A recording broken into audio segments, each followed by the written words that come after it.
नमस्कार गाइज। आज हम आप लोगों को बताएंगे कि बल क्या होता है, फोर्स क्या होते हैं।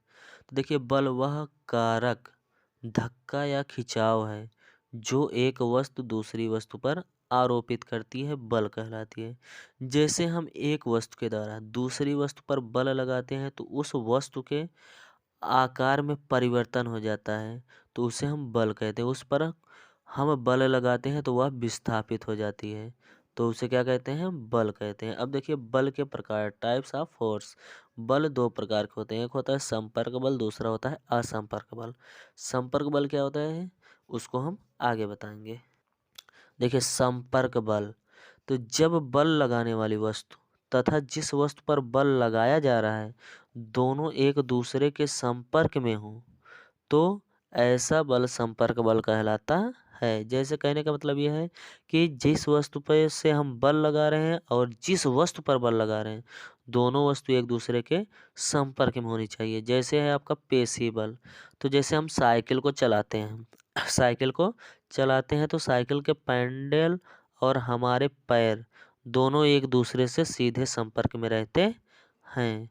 तो सीधे संपर्क में रहते हुए हमारे पैर की मांसपेशियां उस पर बल लगाती हैं, उसको पुश करती हैं, जिसके द्वारा साइकिल चलती है। इस प्रकार कह सकते हैं कि पेशी बल जो है संपर्क बल का उदाहरण है। दूसरा है घर्षण बल। तो सबसे पहले समझेंगे कि घर्षण बल होता क्या है।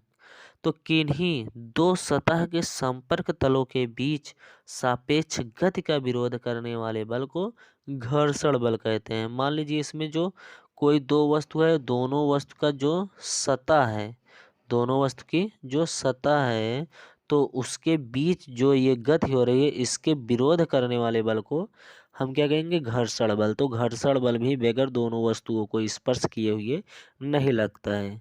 तो इस प्रकार कह सकते हैं कि घर्षण बल भी आपके संपर्क बल के ही उदाहरण। दूसरा है असंपर्क बल। जब बल लगाने वाली वस्तु तथा जिस वस्तु पर बल लगाया जा रहा है दोनों एक दूसरे के संपर्क में नहीं आते हैं तो ऐसा बल असंपर्क बल कहलाता है।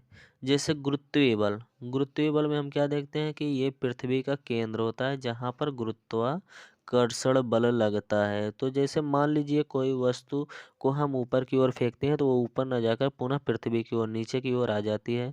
तो ऐसा पृथ्वी के गुरुत्वाकर्षण केंद्र के द्वारा होता है, गुरुत्वाकर्षण बल के द्वारा होता है जो वस्तु को अपनी ओर आकर्षित कर लेता है। तो पृथ्वी का जो केंद्र होता है वो एक स्थान पर रहता है और जिस वस्तु को ऊपर फेंकते हैं उस पर सीधे प्रकार से डायरेक्ट बल न लगाकर उसको अप्रत्यक्ष रूप से अपनी ओर आकर्षित करती है। तो इसको हम कह सकते हैं कि यह एक असंपर्क बल का उदाहरण है। दूसरा है चुंबकीय बल।